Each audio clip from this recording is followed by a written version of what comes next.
Bows, TKOs, yeah. Bows, TKOs, we got bows, TKOs, yeah.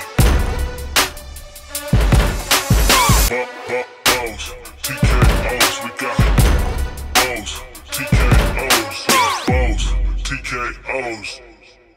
Bows and TKOs. We're live, episode 75, coming at you from this beautiful evening in the valley.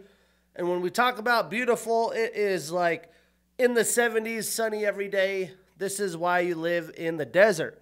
Regardless, we got a great show today. Recapping UFC 309, previewing, UFC Macau in China. And a couple different solid fights that have been booked out going into 2025. I'm your host, Shane Gillette, for this weekly MMA podcast, streaming anywhere you like to stream your podcasts or videos on YouTube. And man, what a great weekend. I had some friends come visit me from out of town, some buddies I had met in Seattle. Got to watch the Steelers beat the Ravens 8-2. You love to see it. Everyone's hating, but they find a way to win. We got to watch the fantastic UFC 309 card. We actually got to see Jon Jones in the octagon more than 2 quick minutes. And of course, the Michael Chandler-Charles Oliveira fight performed. Got some great days of golf in. The golf was perfect. Getting golf in before the fight Saturday and then early morning Sunday before the football in the morning. So yeah, let's just jump right in. We have Jazz Davicius taking on Mayra Bueno Silva. Excuse me. I think moving to Arizona, I have since now had seasonal allergies, which I've never had in my life, so that's been fun. But Mayra Bueno Silva, February 1st in Saudi Arabia. That card has been announced in Saudi Arabia. Also on that card, we have Shamil Gaziev and Thomas Peterson. The UFC had released the Q1 schedule for next year. Potentially might be interested in going to the Los Angeles card in the new Clippers Stadium. Maybe catch a Clippers game if there's one close. If not, there's rumors that there'll be one in Seattle. Might be a good excuse to go visit C-Town. February 15th, we have Julia Avila and Jacqueline Calvacanti. We have the Bonfim brothers in some stout matchups that will be exciting. We have Gabriel Bonfim and Renat Fakhretdinov, Ismail Bonfim and Nazim Sadiqov. Both fights should be really good. We have Jacob Malkoun's return against Rodolfo Vieira. And then February 22nd, we have Brendan Allen and Anthony Hernandez in an LFA championship rematch. 2 grappling heavy fighters. That should be interesting to see how that shakes out. We have Lucas Almeida and Danny Silva all the way in March 1st. And then for UFC Mexico, Edgar Chairez and CJ Vergara, March 29th. Then we had a somewhat short notice, Bryce Mitchell, Kron Gracie for UFC 310. And then Chris Weidman, Eric Anders rebooked for that as well. And then Grant Dawson versus Carlos Diego Ferreira, UFC 311, January 18th in LA. That's an absolute banger. Now, the storyline about the gloves in the UFC was interesting as it seemed to be from a Jon Jones request. So I thought it might be a one and done. But apparently the old gloves are staying. But because they changed to the new gloves, they don't have enough inventory. So they probably got to go back to the factory, get those going. I'm really curious to understand the specifics of why exactly they did that. I'm assuming with the way the gloves are made, it seemed like it was pro grappling. And we did see a lot of grappling, although there's grappling heavy fighters. I think we'd see it anyways. But I think that might be part of it. I know the fighters on the post when Jon Jones had said that and they said they announced that they would be changing gloves, they were pretty excited about it overall. Some people say the new gloves help protect your hands, but people like the old gloves. So hopefully we don't get more eye pokes. And then an interesting move, I'm all for it. Dana White making extra moves. He signs Mikey Musumeci to their first ever exclusive BJJ signing for the UFC. He'll be performing on Fight Pass here coming up. So we'll make sure to tune into that. And then on Friday night, we had the very boring Mike Tyson-Jake Paul fight. I guess there was a bunch of Netflix issues. They weren't ready for live sports streaming. But I was in a fantastic dinner here. Shout out to my friend and realtor, Brian Sinnott, for hooking up dinner at different points of view. It's basically a fancy place on top of a mountain where you could look down into the valley. It was fun to enjoy a cocktail up there looking at the views before the dinner. Dinner was great, good people, good food. Talking about the fight, it was not great. As I had assumed everybody would be tuning in, including myself, I got to catch it after dinner because it was that late. Probably because of the Netflix issues. I did not catch the Katie Taylor-Amanda Serrano fight, but I heard that was one hell of a scrap, as the first one was. I'm not sure if you could go watch it back on Netflix, but I might check it out. But as expected, an almost 60-year-old Mike Tyson just didn't have a lot of juice. He was stumbling on the walkway up the stairs. He battled through. Jake Paul didn't seem to take the fight very seriously either. It seemed like a payday. It seemed to me like Jake Paul was pulling up. There's videos of Mike Tyson pulling short on his punches. But supposedly from what Dana White said in the post-UFC 309 press conference is that Mike Tyson was betting that Jake Paul couldn't hurt him. He could go in there and make some fat bread. Well done by Mike Tyson. Not much of a deliverable for fight fans. Jake Paul did rock Mike a couple times. I think if he would have pounced like we normally seen him do, he probably could have got a finish. And a fun announcement here midweek, we have Jeremy Stevens and Eddie Alvarez going at it for BKFC Knucklemania January 25th in Philadelphia. From what I've seen online, tickets have been selling. So outside the UFC, really the only promotion of life is BKFC. And the Bellator brand under the PFL is continuing to cancel fights. So I'm not too sure if they're just going to blend those together sooner than they expected or what their strategy is, because I would love to see the top Bellator opponents in the tournaments, and they should be fighting the best PFL quality fighters. But enough of that. Let's talk UFC 309 in the Big Apple, New York, New York. I went 9-2 in picks, picking up the winners there. Overall, I'm 455 wins, 236 losses, 7 no contests or draws. On the year, 262 wins, 151 losses, 4 no contests or draws. If I were to look back on the card, there was some solid fights. Early prelims, main card. But the loss of fights, including the Weidman fight, I thought put a damper on the card. I do think the main card was very top-heavy. But the two fights, I thought they delivered and was worth the price of pay-per-view alone. I didn't have to pay for that as we went to a local sports bar for the brawls. But we finally got to see Jon Jones in the octagon, see what he could do as a heavyweight. And then the Chandler Oliveira fight was so much fun. I'm going to give this a 6 out of 10. And again, we had the Chris Weidman, Eric Anders called off due to a medical issue with Anders the morning of fight day. And some good fights we did not break down. Oban Elliott with a round 3 TKO over Basil Hafez, performance of the night. Although it went to round 3, pretty dominant performance by Oban. So that was a win. We had Ramiz Brahimaj with a round 1 TKO. Both guys getting performance of the night, 50 Gs in the prelims. And then one hell of a scrap between David Onama as he came over a unanimous decision over Roberto Romero. A lot tougher fight than I expected there. But let's kick it off in the early prelims. At one point, he was an underdog, but the veteran Marcin Tybura with a round 2 TKO via doctor stoppage over Janata Deniz. And Marcin ended up, again, being like minus 110 in Vegas at close. But he, nearing 40 years old, showed that he cannot be taken lightly. And that if you're going to throw him young, unexperienced fighters, they're just not going to have a chance. Deniz, obviously has legit kickboxing. We didn't get to see him take a lot of advantages with the kickboxing while the fight was standing. And by round 2, Tybura got a takedown and just absolutely put it on Deniz.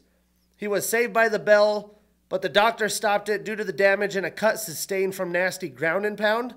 Very well done by Marcin Tybura.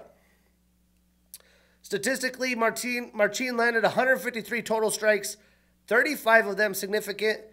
He had 1 takedown in 3 attempts, a reversal, and 7 minutes and 14 seconds of control time. That round 2, he completely controlled. And Janata landed 27 total strikes, 15 of them significant. I actually thought, because there was no audio at this time, that Marcin had won via before the bell, but with the nasty cut, the doctors called it off, saved him. I know he wanted to continue, but I agree with the call. So now Marcin starts a new winning streak. He is 4-2 since 2022. Very impressive. He moves up one spot in the rankings to number 8. And Janata suffers his first loss and ends his 8-fight winning streak. He is now 3-1 in the UFC. So what's next? Well, I think Marcin deserves to fight up in the rankings. A fight with Curtis Blades would make sense because he's one of the only top dogs available. Stylistically, I think both men would be interested, so let's make that fight happen. And for Janata, how about Dontel Mays? Then in the prelims, we had old Jim Miller back at it again with a round 1 submission via guillotine choke, Gilly Gang over Damon Jackson. And this was a fight I got wrong, but I'm happy to get it wrong. And as expected, Damon, was bringing a heavy dose of grappling, looking to get wrestling going with some takedown attempts. And after a while, Jim was prepared the moment Jackson went for a deep double leg in on the hips, he went in and got a very deep guillotine, and that was a wrap. Damon took 3 takedown attempts and was more active in the round when it lasted than Jim, but Jim had a great game plan and was prepared as the wily veteran that he is.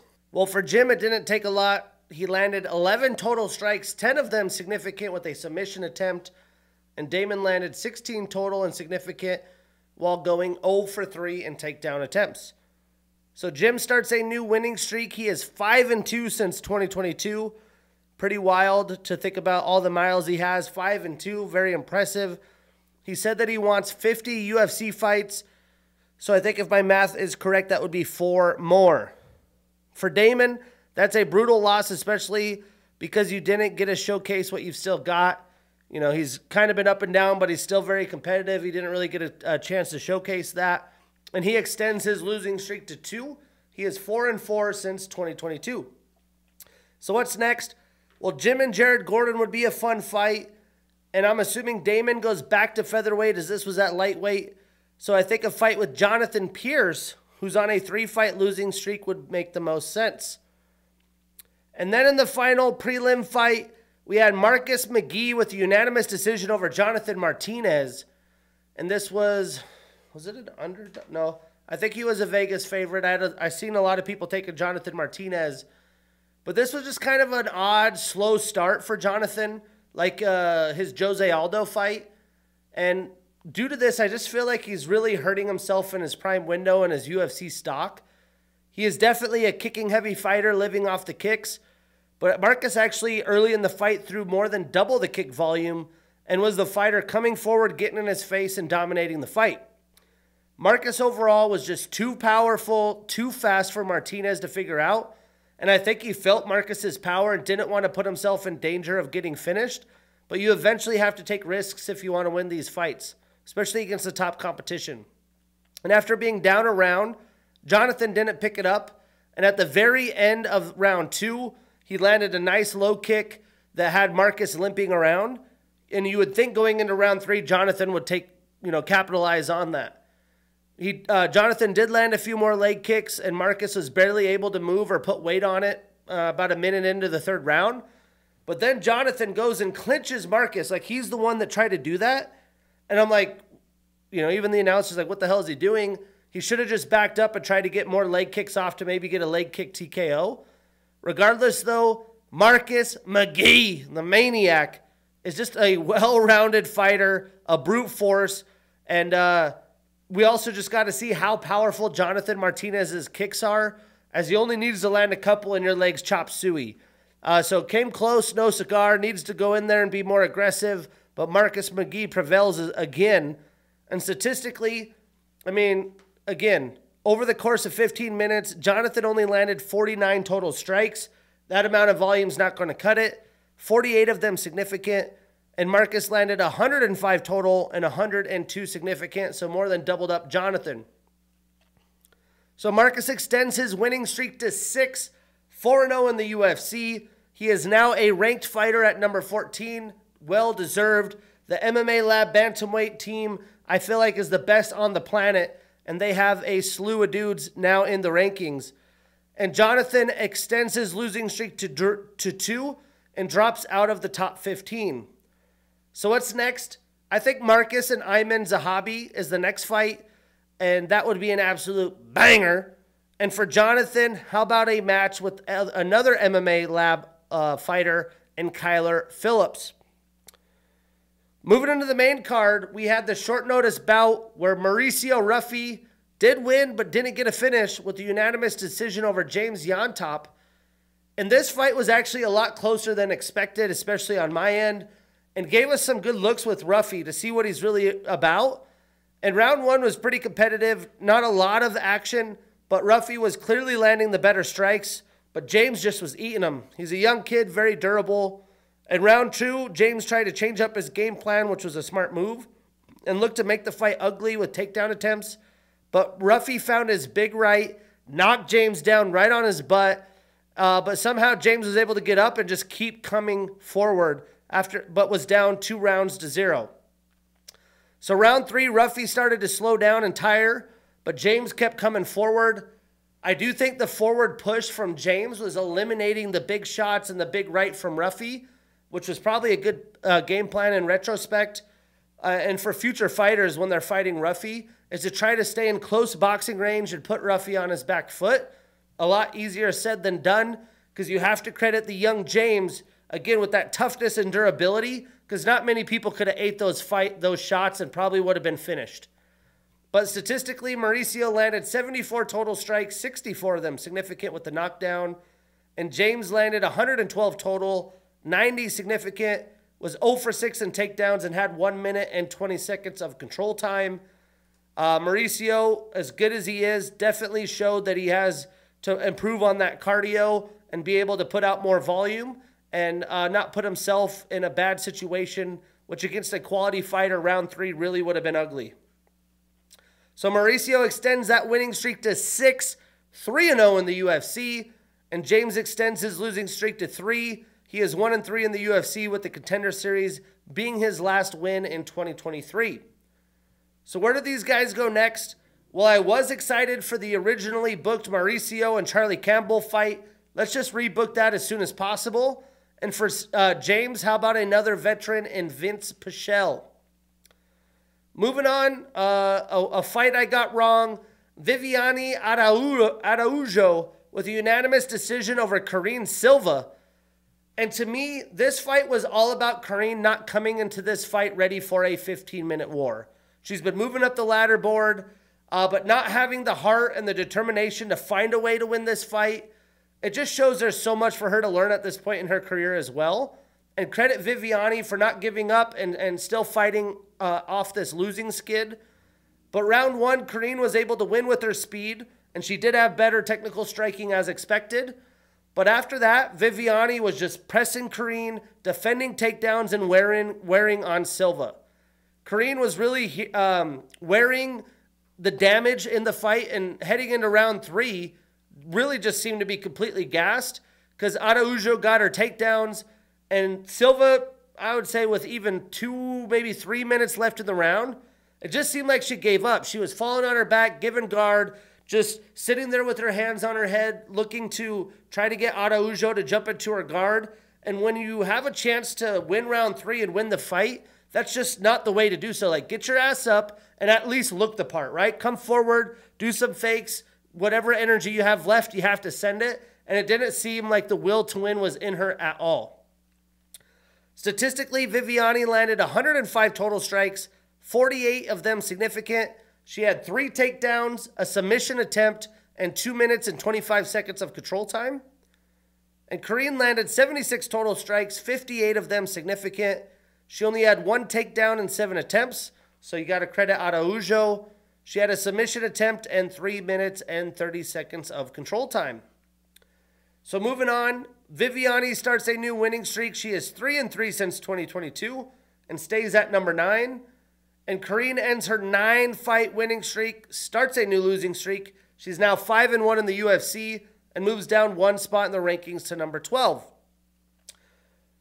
Viviani has fought a lot of different fighters in multiple weight classes, but I think Vivi and Jessica Andrade would be the next fight to make, would be a fun veteran showdown.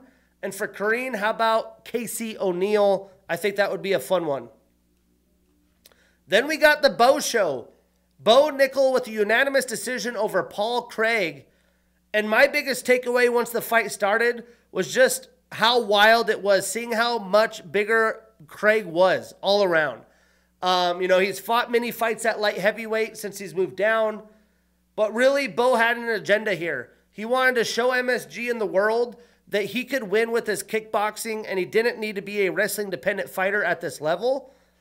And I do think it was more complicated than he expected, to the point that late in the fight and after the fight, the crowd started booing him and chanting overrated.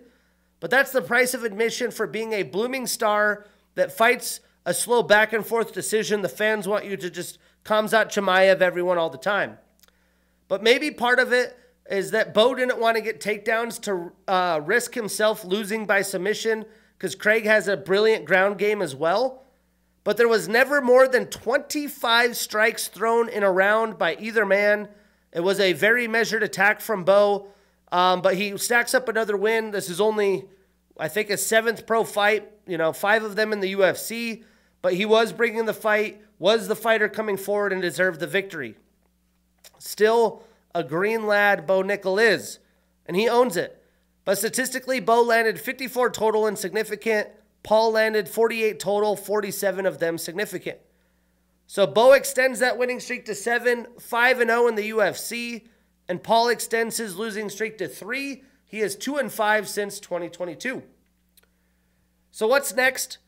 I think after this, we have realized we don't need to keep rushing Bo up the rankings. I think a fight with Abus Magomedov would still be a good challenge and make sense. And for Paul, how about a scrap with another veteran and Brad Tavares? That would be a ton of fun. But MSG in the whole night was all about these two fights. We had Charles Oliveira with a unanimous decision over Michael Chandler. Do Bronx does it again. Fight of the night, 50 G's for Oliveira.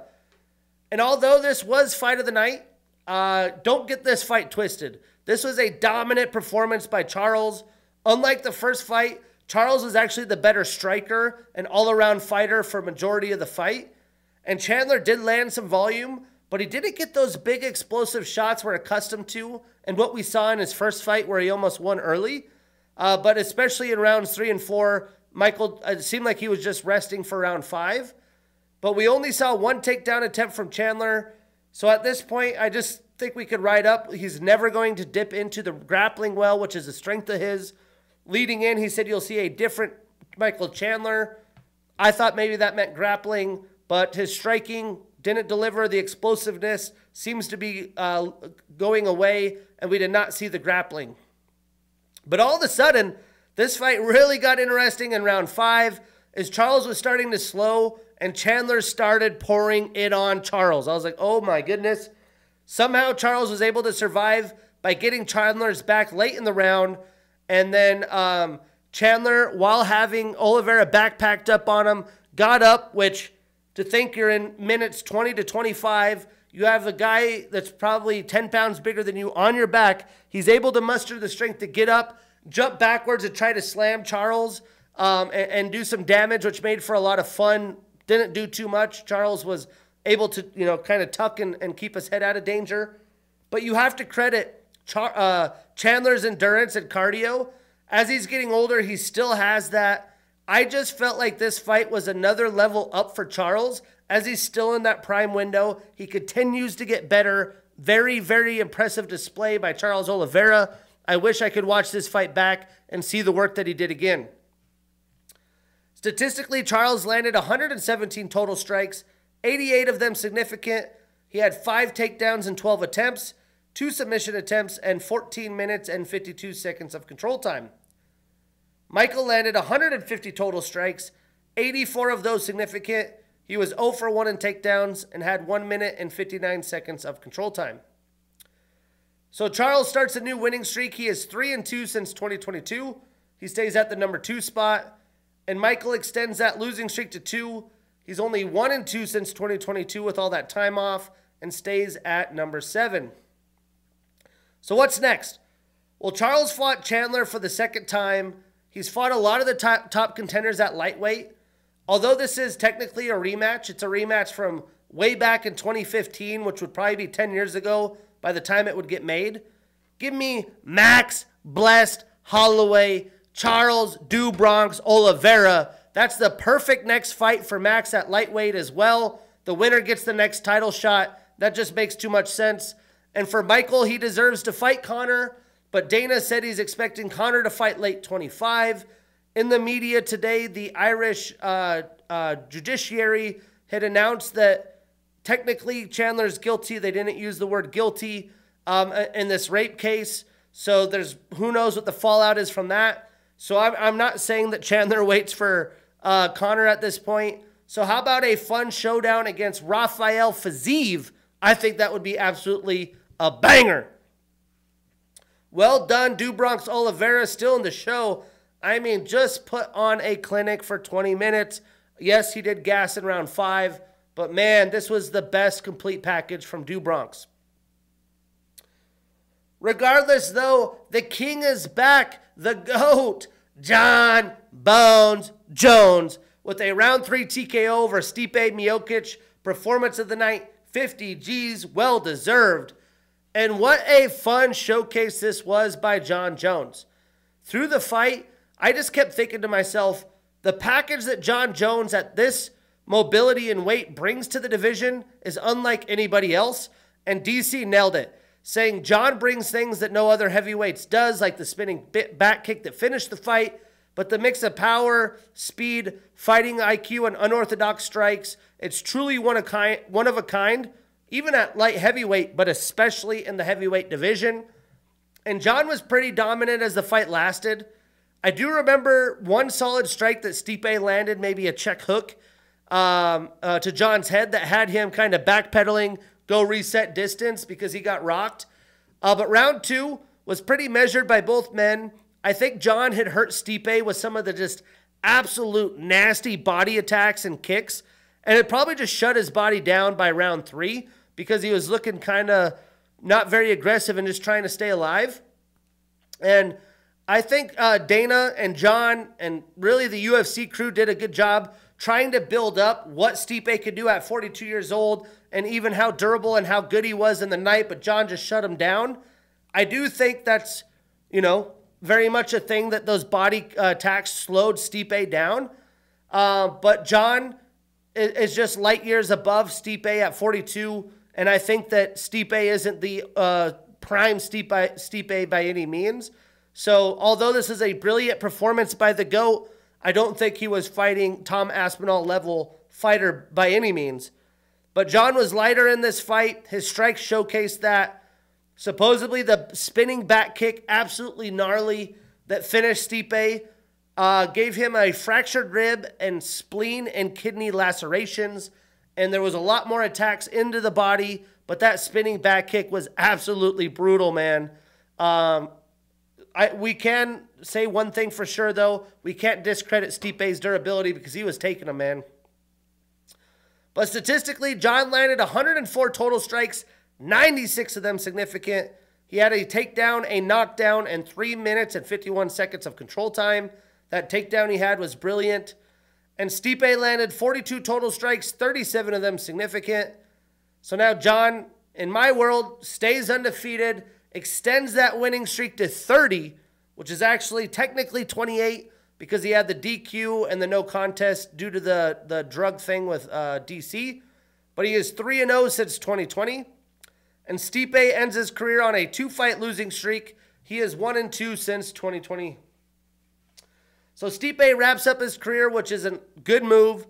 He wrapped it up beautifully on social media, the way he nailed it on the head. I really like the way he spoke for himself. And Dana is saying that if Jon fights in the UFC again, it will absolutely be Tom Aspinall, not Alex Poatan Pereira. And I don't blame him. I think Jon would take Pereira down, make slight work of it. That would really take a hit to Alex's stock. And Jon's just going to be a lot bigger than him. Alex isn't going to take the time to bulk up, although he's still pretty big. So I do think Jon Jones will take the fight with Tommy Aspinall. I did not think that would be the case for a long time. I expect it to happen in 2025, and your boy can't wait. Dana says it'll be the biggest heavyweight fight of all time. Absolutely no doubts. I don't disagree with that. Tom Aspinall is an absolute problem, and I think Jon wants to take the time to add some mass, prepare himself for probably the toughest fight of his UFC career. But again, that stole the show at MSG 309. Beautiful displays by the GOAT, Charles Oliveira. We got to see Bo Nickel. We got to see Mauricio Ruffy, Marcus McGee. Jim Miller does it again, and so does Marcin Tybura. This week, we are heading overseas, and we are not changing up the times on them. We have UFC Fight Night, Macau, China. Prelims at 12 a.m. Pacific, main card at 3 a.m. Pacific.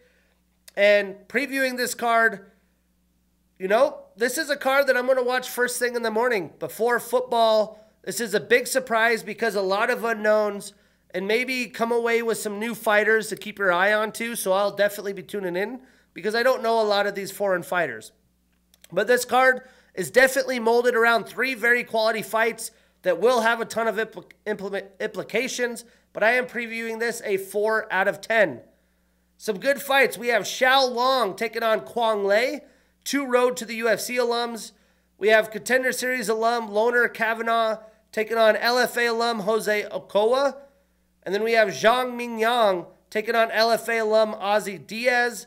And Wang Kong taking on Gabriela Fernandez. So we're only going to break down the 4 major fights, all in the main card. We got Volkan No Time Ozdemir, 35 years old with a 20-7 record and the number 8 next to his name, taking on Carlos Black Jag Olberg, 34 years old with an 11-1 and number 10 next to his name. And oh boy, is this going to be a banger. It is for sure going to deliver a highlight finish. You can't blink in this one. Both men still in their primes at 35 and 34. They're looking to, you know, Carlos's first chance to fight up because he's coming in a little late age-wise. But maybe Volkan's last time to fight up and have a shot at a title berth, especially with the height that Carlos has. But a loss in this fight will really set both men back, kind of having them fight through the thick of the division. So I do think there's a lot on the line. But both men possess serious power, and they are coming off consecutive finish victories. They're finishing machines. Breaking it down, Volkan has a kickboxing style. He's an orthodox fighter. He was the 2017 Newcomer of the Year. He's a Bellator alum. He's on a 2-fight winning streak, 3-1 since 2022. 13 of his 20 wins are via knockout. Now, Carlos trains out of City Kickboxing. 2 of his last 3 fights have been performance of the night. He's showing up, he's showing out. He's on a 6-fight winning streak, 7-1 in the UFC. 7 of his 10 wins are via knockout. And he does have a 3-inch leg reach advantage. Now, this is the stiffest test for both men in some time, in the past few fights for them.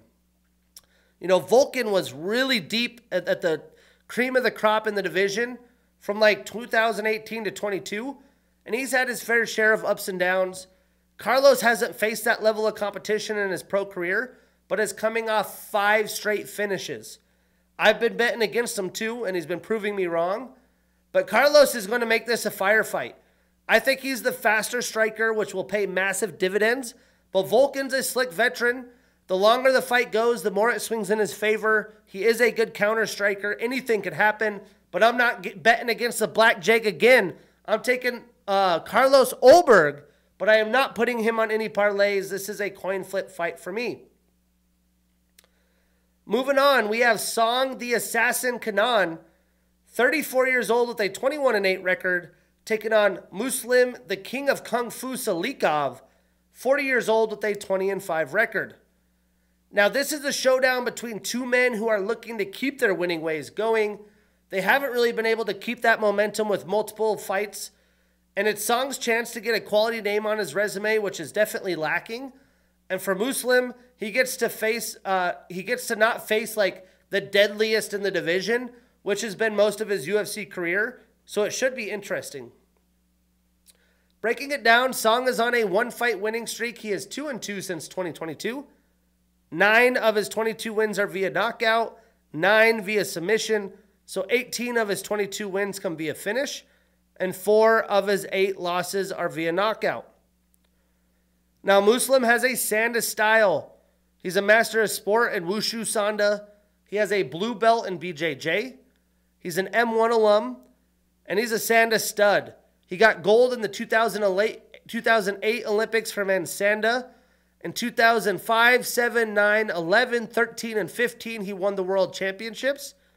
In the UFC, he's on a one-fight winning streak, 2-3 since 2022, and 13 of his 20 wins are via knockout.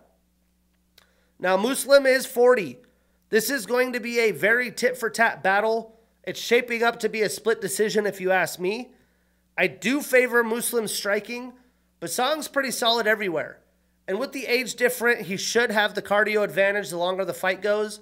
So if he brings a ton of volume and puts a pace on Muslim, I do think he should win. But I don't know if that's going to be his strategy. He may look to counter a lot, and Muslim might just be too technical for him. For that reason, I'm taking Muslim Salikov.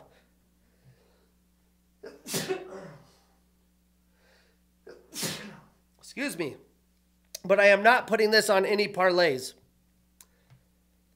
In the co-main, we have Yan Xiaonan, 35 years old with an 18-4 record, and the number 2 next to her name, taking on Tabitha Baby Shark Ricci, 29 years old with an 11-2 record, and the number 10 next to her name.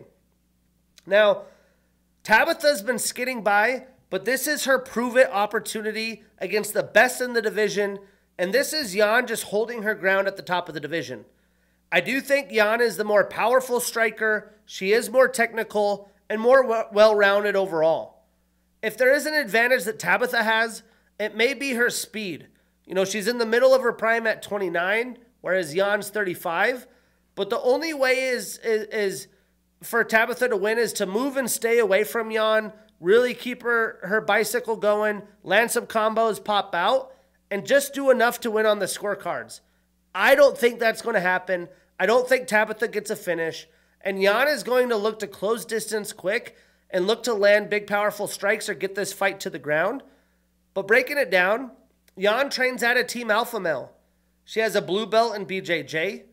She has the most significant head strikes landed in a UFC women's strawweight bout, which was 115 against Siri Kondo. She's on a one-fight losing streak, 2-2 since 2022. And 8 of her 18 wins are via knockout. Now, Tabitha has a black belt in BJJ and Judo. She's an LFA alum. She's on a 2-fight winning streak and is 5-1 since 2022. But Tabitha, again, has won very, very close fights against veterans Tisha Pennington and Angela Hill, who are older vets as well. But Yan is a step up from them in her competition, and I think it's just going to be too steep of a hill for her to climb. This is Tabitha's ceiling. She's getting a chance. You never know. But, maybe she's somehow able to overcome the power and wins in a wrestling-heavy attack. I am not betting on that, though. I think this is a lock. I'm taking Yao Xiaonan. I am putting her on the parlay. We marking that down, and we getting that bread. Moving on to a fantastic showdown in the bantamweight division. Which when is there not a fantastic showdown in the bantamweight division?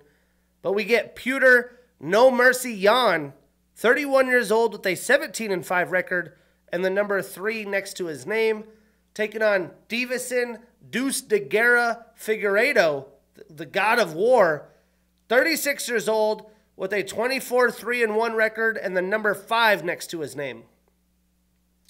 Now, honestly, this is a very exciting potential title eliminator fight based on performance, and we do get to see how good Figgy really is in the bantamweight division. This is now his 4th fight since moving up, and Pewter obviously is a former champion that has crisp, amazing boxing, but he has struggled against grappling heavy fighters, so it's going to be interesting to see if Figgy just tries to lean on that, which he has, since he's moved up to bantamweight. Breaking it down, Pewter trains out of ATT. He's a master of sport in boxing and MMA. He has a blue belt in BJJ. He's a former bantamweight champion and interim champ. He's on a 1-fight winning streak, 1-3 since 2022, and 7 of his 17 wins are via knockout. Now, Davison trains at a shoot box. He has a black belt in BJJ. He's the former flyweight champion with 2 separate title defenses. He had the fastest title fight turnaround in UFC history, which was only at 21 days between bouts back in 2020. He's tied with Demetrius Johnson for the most finishes in the flyweight division at 7.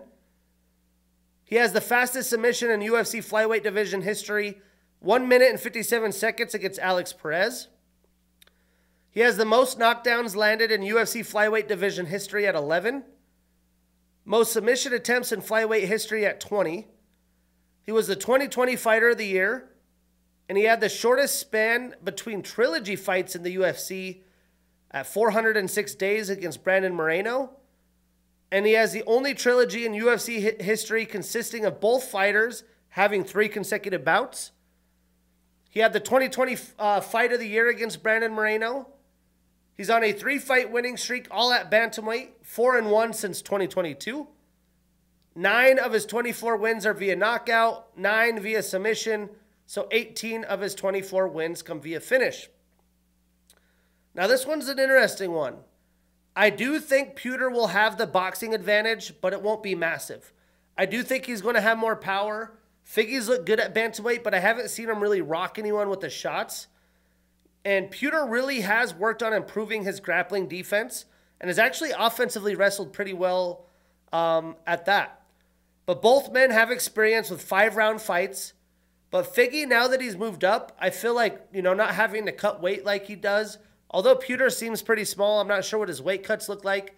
I do think he may have the endurance, pace, and cardio advantage against Puder. But Figgy hasn't won a bantamweight fight without living off his takedowns and grappling. And I don't think he's going to be able to do that in this fight to win, 3 rounds or more. Puder's been steadily improving. It's crazy he was a champion at such a young age. He's now 31, just hitting his prime, in that prime window. So I think Puder wins a firefight, but this is damn close as it gets. I can't wait to watch this before football Sunday. I am taking Puder, Jan, but I am not putting him on any parlays. This is a very close fight. And then next, we have the Thanksgiving holiday weekend, plenty of football, week off UFC, and then we get into a really solid card, UFC 310, back in Las Vegas, headlined by the flyweights Alexandre Pantoja and UFC newcomer Kai Asakura. Then we will also have the newly minted Shavkat Rakhmonov and Ian Machado Gary showdown. And then there's one more card after that to finish off 2024, a fight night, loaded fight night for that in Tampa Bay, which is headlined by a newly made fight, Colby Covington and Joaquin Buckley. That's episode 75. I'm your host, Shane Gillette. See you next week.